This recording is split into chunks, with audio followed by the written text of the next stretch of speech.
Krikor Zohrab, Armenian. June 26, 1861 to 1915. Was an influential Armenian writer, politician, and lawyer from Constantinople. At the onset of the Armenian Genocide, he was arrested by the Turkish government and sent to appear before a military court in Diyarbakır. En route, at a locality called Karaköprü or Şeytanderesi on the outskirts of Urfa, he was murdered by a band of known brigands under the leadership of Çerkez Ahmet, Halil and Nazım sometime between the 15th of July and the 20th of July 1915. Life. Zohrab was born into a wealthy family in Beşiktaş, Istanbul on the 26th of June 1861. His early education was completed at a local Armenian Catholic school. He received a civil engineering degree from Galatasaray Institute, but did not work in that field.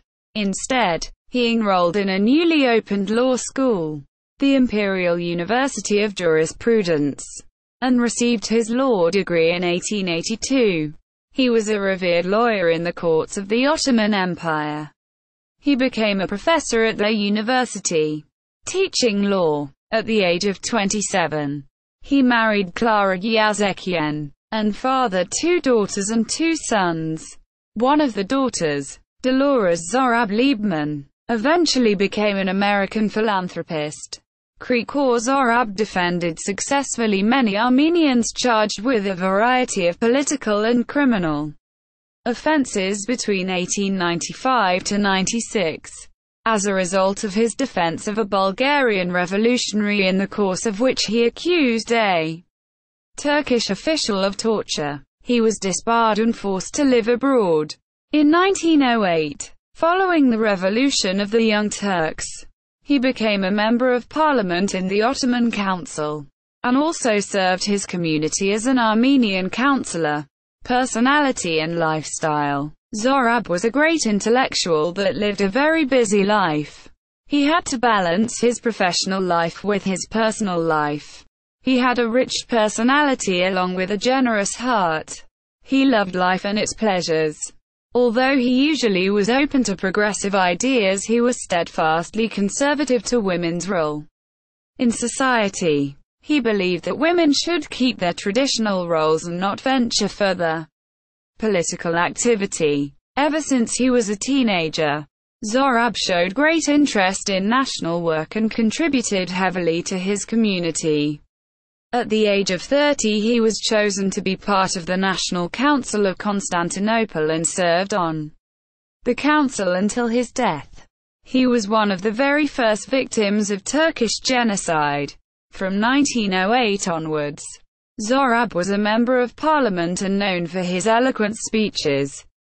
He vehemently defended Armenian interests and rights inside the council and at all levels of the government. In 1909, during the Adana massacre, he strongly criticized the Turkish authorities for their actions and demanded that those responsible be brought to justice. To serve the Armenian cause, he wrote an influential paper in French called La Question arménienne à la lumière des documents, The Armenian Question in Light of Documents, published in 1913 under the pseudonym Marcel Lear in Paris. It dealt with many aspects of the hardships endured by the Armenian populace and denounced the government's inaction. Publications. Zohrab wrote many articles in Armenian daily newspapers such as Marzi's, Harynak, and Arivelk. Armenian. One of his famous articles, entitled Broom, criticized Armenian nationals and works, saying they needed some sweeping to bring them back to order. One of his characteristics was that he would regularly express himself in a provocative fashion, with disregard to the Turkish state's repressive authority. He had condemned the state on countless occasions for their many shortcomings. Writing style. Zohrab can be said to be the master of the Armenian short story. Despite being influenced by the Romantic writers as a youngster, He quickly joined the French realism movement propelled by such writers as Guy de Maupassant, Alphonse Daudet and Émile Zola. He is probably the best Armenian writer of the genre. He lived and wrote about what he lived through.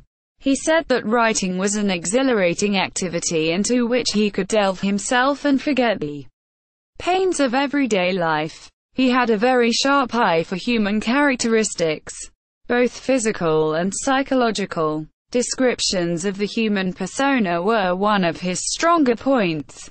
He was able to accurately portray faces and gestures in a vivid way. In short, dense, but highly expressive lines. He was able to clearly illustrate a tragedy or a character's qualities. Arrest and assassination. During the mass arrests and execution that would signal the start of the Armenian Genocide in and around April 24, 1915, Zohrab was diligently working to try to stop the atrocities. As a member of parliament, he tried to contact the Turkish authorities and to plead for the immediate cessation of the massacres. He even contacted his supposed friend Talat Pasha to protest and ask for redress, but to no avail. Zohrab told Talat that one day he would demand an explanation for these actions. This would be the last time the two would meet.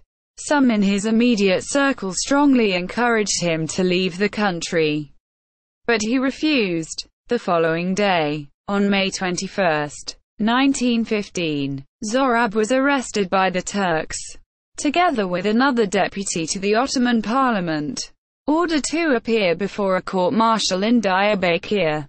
They traveled together by train to Aleppo, escorted by one gendarme. They remained in Aleppo for a few weeks, waiting for the results of attempts by the Ottoman governor of the city to have them sent back to the capital. Some sources state that Cemal Pasha himself tried to secure the return, but Talat Pasha insisted on having the pair court-martialed. They were then dispatched to Urfa and remained there for some time in the house of a Turkish deputy friend. Later, they were taken under police escort and taken to Diyarbakır by car. They were allegedly accompanied on a voluntary basis by some notable Urfa Armenians. Many sources state that they were murdered by the well-known band of brigands led by Çerkez Ahmet, Halil and Nazım, at a locality called Karaköprü or Şeytanderesi in the outskirts of Urfa. Sometime between the 15th of July and the 20th of July 1915. The murderers were tried and executed in Damascus by Cemal Pasha in September 1915. And the assassinations became the subject of a 1916 investigation by the Ottoman Parliament led by Artem Boshgazinian, the deputy for Aleppo. Works. Some of his published writings. A Vanished Generation is one of his works, considered a great piece of realist writing. Familiar Faces, a piece where he draws portraits of prominent figures of his time.